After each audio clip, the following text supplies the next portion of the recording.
Hey, but wait, since you give me information, make I give you another information. Now update for update. Yeah, what's up? Make I tell you, you get one woman will come here. She come confess to my wife. Thomas, confess to your wife that what happened. Confess to your wife that what happened, Thomas. She don't catch me. Man say, my wife, Jesus. Il parle sans arrêt, même pour les plus petites choses. Et un jour, quelque chose est arrivé. Découvrons ce qui s'est passé. Le film commence avec un jeune homme nommé Thomas qui sort sur son balcon en criant à tous ses voisins à quel point sa femme est douce. Gênée, sa femme Jennifer se précipite dehors, lui couvre la bouche et le tire à l'intérieur. Plus tard, Jennifer confronte Thomas. Elle est en colère car il raconte à ses amis des détails intimes sur leur vie de couple, notamment à quel point elle s'est sentie faible après leurs moments ensemble. Thomas s'excuse, mais Jennifer reste fâchée. Frustrée, Thomas menace en plaisantant de ne plus lui donner d'affection. Elle supplie alors et le couple se réconcilie. Le lendemain matin, Jennifer prie pour Thomas qui part à un entretien d'embauche. Mais les choses tournent mal. À l'accueil de l'entreprise, on lui annonce qu'il ne sera pas embauché. Ils l'ont vu sur les caméras de surveillance en train de harceler une employée. Thomas tente de se justifier, mais il est renvoyé sans appel. Sur le chemin du retour, Thomas voit un voisin discuter avec une femme et suppose immédiatement qu'il la trompe. De retour chez lui, il court raconter ce qu'il a vu à la femme du voisin. Mais celle-ci le rabroue immédiatement. La femme qu'il a vue est la cousine de son mari. Elle le prévient sévèrement de se mêler de ses affaires et de fermer sa bouche. Thomas rentre chez lui, humilié. Quand Jennifer lui demande des nouvelles de l'entretien, il raconte tout. Elle est déçue, pas seulement à cause de l'emploi perdu, mais aussi parce que Thomas ne sait pas se mêler de ses affaires. Il tente encore une fois de l'amadouer avec son fameux chantage affectif. Jennifer cède une fois de plus. Plus tard, Thomas retrouve son ami Johnny. Ensemble, ils s'adonnent à des activités de piratage en ligne. Pendant leur discussion, Thomas révèle que leur ami commun Kenneth raconte des mensonges à propos de Johnny. Furieux, Johnny se souvient qu'il a prêté 50 000 Naira à Kenneth, et voilà maintenant qu'il dit du mal de lui. Les deux amis se sentent trahis. Pendant ce temps, chez Thomas, Jennifer anime une séance de thérapie conjugale. Thomas interrompt la séance, lançant une remarque déplacée sur le physique de la cliente. Jennifer lui demande poliment de sortir, mais il reste à écouter derrière la porte. Après la séance, il se moque de ce qu'il a entendu. Jennifer l'avertit de ne jamais partager ce genre de confidence. Mais va-t-il l'écouter? Le lendemain, Johnny confronte Kenneth. Ce dernier nie les accusations et affirme qu'il n'a jamais dit du mal de lui. Après explication, les deux hommes se réconcilient. Peu après, Kenneth confronte Thomas, furieux qu'il ait menti et partagé une conversation privée. Thomas ne montre aucun remords. Une dispute éclate. Kenneth s'en va en colère. Jennifer arrive, demande ce qui se passe. Et après avoir écouté Thomas, elle lui reproche encore une fois de ne pas savoir se taire. Il la charme comme toujours et elle finit par céder. Le soir venu, Thomas n'arrive pas à dormir. Il se plaint à voix haute que tout le monde l'accuse. Jennifer l'entend et lui rappelle que tous ses problèmes viennent du fait qu'il ne sait pas garder sa bouche fermée. Thomas l'ignore et déclare qu'il réussira malgré tout. Le lendemain, Jennifer fait venir un prophète chez eux. Celui-ci révèle que le principal problème de Thomas, c'est sa bouche. Il lui recommande une purification spirituelle de 7 jours. Bouche scellée avec du ruban adhésif et jeûne complet. Thomas refuse au départ, mais Jennifer le convainc. Le prophète lui scelle la bouche avant de partir. Jennifer le rejoint dehors pour lui remettre le paiement. Plus tard, Thomas meurt de faim pendant que Jennifer mange dans le salon.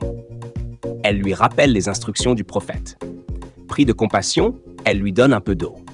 Mais la nuit, Thomas se lève en cachette, va dans le salon, mange discrètement et retourne se coucher sans que Jennifer ne s'en rende compte. Le lendemain, une nouvelle séance de thérapie a lieu. La cliente avoue que son mari n'est le père d'aucun de leurs enfants. Choqué, Thomas surgit et pousse un cri. La cliente, furieuse d'avoir été entendue, s'en va. Jennifer gronde Thomas à nouveau et l'implore de ne rien raconter. Mais Thomas insiste, il doit en parler à quelqu'un. Plus tard dans la journée, Kenneth retrouve Thomas et s'excuse pour sa réaction de l'autre fois. Ils se réconcilient encore une fois. Kenneth lui parle alors d'un poste de chauffeur à essayer. Thomas le remercie, mais ne peut pas s'empêcher de lui raconter les révélations qu'il a entendues lors de la séance de sa femme. Jennifer, qui entend la conversation, se fâche et lui jette une chaussure. Kenneth, gêné, s'en va. Alors, Thomas apprendra-t-il un jour à se taire? Ou ses paroles finiront-elles par détruire toutes ses relations et ses chances de réussite? Le lendemain, Thomas se rend chez Monsieur Ben pour postuler à un poste de chauffeur. Après quelques questions de base, Monsieur Ben lui demande combien il souhaite être payé. Thomas répond sans hésiter. 1 million de Naira. Monsieur Ben est choqué. Après réflexion, il lui propose un salaire maximum de 200 000 Naira et lui demande de commencer le lendemain à 6 heures du matin. Thomas accepte, mais il reste un peu déçu. Le jour suivant, alors qu'il conduit Monsieur Ben, Thomas entend ce dernier parler au téléphone d'un détournement de fonds publics. Puis, Monsieur Ben lui demande de faire demi-tour car il a oublié des documents importants à la maison. Une fois arrivé, Thomas attend dehors. Soudain, il voit un homme à moitié habillé sortir précipitamment de la maison. Étonné, il en parle au gardien qui lui répond de se mêler de ses affaires. Plus tard, sur la route, Thomas évoque l'incident à son patron, insinuant que sa femme le trompe. Monsieur Ben est choqué et le réprimande pour avoir tiré des conclusions hâtives. Le même jour, de retour chez lui, Thomas raconte toute l'histoire à ses amis, affirmant que la femme de son patron est infidèle. Ils débattent longuement et Thomas continue avec encore plus de ragots, laissant ses amis stupéfaits par sa langue trop bien pendue. Pendant ce temps, Monsieur Ben confronte sa femme avec colère. Elle nie tout, jure qu'elle l'aime et qu'elle n'a rien à se reprocher. Convaincu, Monsieur Ben finit par se calmer et ils se réconcilient. Plus tard dans la soirée, Thomas raconte la rumeur à sa femme, Jennifer. Elle le réprimande, ce qui mène à une dispute. Jennifer quitte la maison fâchée. Le lendemain, la femme de Monsieur Ben vient confronter Thomas. Elle l'avertit de ne plus jamais parler d'elle, sinon il perdra son emploi. Puis, elle s'en va, furieuse. Un peu plus tard, Monsieur Ben demande des explications à Thomas. Il interroge également le gardien, qui nie avoir vu quoi que ce soit. Monsieur Ben avertit Thomas de ne plus jamais répandre de fausses rumeurs. Ce même jour, Thomas rentre chez lui et découvre que Jennifer lui a préparé un délicieux repas. Elle lui explique que c'est pour lui prouver qu'elle ne le trompe pas. Ils se réconcilient une fois de plus. Le lendemain matin, une jeune femme danse et fait un direct vidéo dans la rue. Thomas arrive et lui tape sur les fesses. Cela dégénère rapidement en dispute verbale. Les passants doivent intervenir. Plus tard, Johnny, l'ami de Thomas, encaisse de l'argent grâce à une opération de piratage en ligne. Il partage la bonne nouvelle avec Thomas et Kenneth. Ils sont tous excités. Mais peu après, Thomas fait un marché avec un officier de police. Il dénonce Johnny pour qu'on l'arrête et qu'on lui prenne l'argent encaissé. En échange, Thomas veut une part. Plus tard, Johnny est arrêté par la police. Le lendemain, Johnny, frustré, partage ce qui s'est passé avec Thomas et Kenneth. Il se demande comment la police a su. Thomas fait semblant de compatir, tout en jouant l'innocent. Après le départ de Johnny, Thomas retrouve le policier, qui lui remet sa part de l'argent. Mais Johnny, qui avait observé la scène de loin, confronte Thomas. Celui-ci nie tout en inventant une histoire.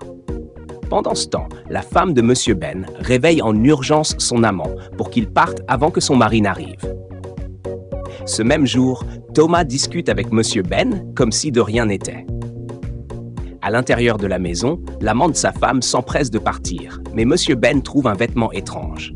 Sa femme ment et prétend qu'elle vient de l'acheter. Soudain, ils entendent du bruit dehors. C'est encore Thomas. Cette fois, il crie qu'il a attrapé quelqu'un en train de fuir. Monsieur Ben est choqué, mais Thomas exagère toute la scène. À l'intérieur, Pauline, sa femme, supplie pour être pardonnée. Bien que blessé, surtout après avoir perdu 10 millions de Naira, Monsieur Ben finit par lui pardonner. Le lendemain, Thomas retourne voir le policier pour lui donner des informations sur Monsieur Ben, espérant qu'il soit à son tour arrêté. Plus tard, la police débarque chez Monsieur Ben, l'accusant de pratiques occultes. Furieux, il appelle directement le commissaire de police. Dès que les policiers l'apprennent, ils changent de ton et commencent à supplier. Ils révèlent que c'est Thomas qui leur a donné ces fausses informations. Fou de rage, M. Ben appelle de nouveau le commissaire, puis ordonne à son gardien de fermer les grilles. Les policiers sont coincés et continuent de le supplier. Pendant ce temps, Jennifer appelle les amis de Thomas, inquiète de ne pas avoir de ses nouvelles. Plus tard, Thomas rentre à la maison, blessé. Un ami l'aperçoit sur le chemin et lui demande ce qui s'est passé. Thomas l'ignore et rentre chez lui, visiblement bouleversé. Une fois à la maison, il raconte tout à Jennifer. Elle le blâme, encore une fois, pour avoir trop parlé. Cela déclenche une autre dispute. Thomas menace alors de ne plus partager le lit conjugal. Jennifer, cherchant à calmer les choses, commence à lui montrer de l'affection. Plus tard dans la chambre, Jennifer soigne les blessures de Thomas. Mais il continue à parler sans arrêt de son patron. Excédée, Jennifer lui colle la serviette sur la bouche pour qu'il se taise. Thomas apprendra-t-il un jour à se taire ou sa langue causera-t-elle sa chute définitive? Plus tard dans la journée, Thomas sort de chez lui et entend ses voisins discuter. Sans réfléchir, il les interrompt avec arrogance, pensant qu'ils parlent de lui. Une dispute éclate, les insultes fusent. Soudain, Johnny, son ami, arrive sur les lieux. Ayant compris que Thomas l'avait dénoncé à la police, il le confronte violemment devant tout le monde. Puis, furieux, il s'en va. Jennifer, la femme de Thomas, intervient rapidement pour calmer la situation. Elle apaise les tensions et ramène son mari à l'intérieur. Le lendemain matin, alors qu'ils dorment, Thomas se réveille pour répondre à un appel, mais à sa grande surprise, il n'arrive plus à parler. Paniqué, il réveille Jennifer. Elle est choquée de ce qui est arrivé à son mari. Et vous, pensez-vous que Thomas mérite ce qui lui arrive? Dites-le nous en commentaire. Plus tard, Jennifer parle de la situation avec son ami pendant que Thomas, silencieux et frustré, reste assis. Après réflexion, l'ami suggère d'appeler un pasteur pour intervenir. Peu après, un médecin vient faire un examen. Son verdict: les cordes vocales de Thomas sont en parfait état. Rien de médical ne justifie sa perte de voix. Il lui prescrit quelques médicaments, puis repart. Mais Thomas reste désespéré. Le jour suivant, le pasteur arrive et prie intensément pour Thomas. Et là, miracle. Thomas retrouve la parole. Tout le monde est soulagé et remercie le pasteur avec joie. Mais à peine les remerciements terminés, Thomas recommence à parler sans arrêt. Il se tourne vers le pasteur et commence à dévoiler un lourd secret.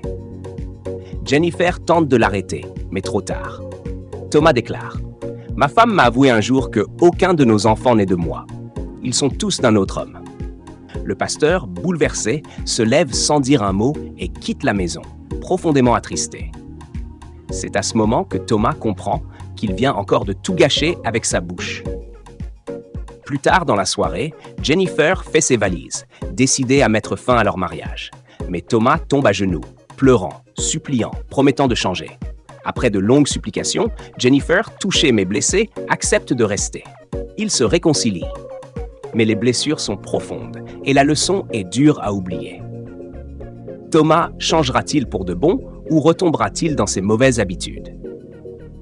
Si cette histoire vous a plu, n'oubliez pas de vous abonner à notre chaîne et d'activer la cloche pour ne manquer aucun de nos films riches en émotions et en leçons de vie. Partagez votre avis en commentaire. Que feriez-vous à la place de Jennifer?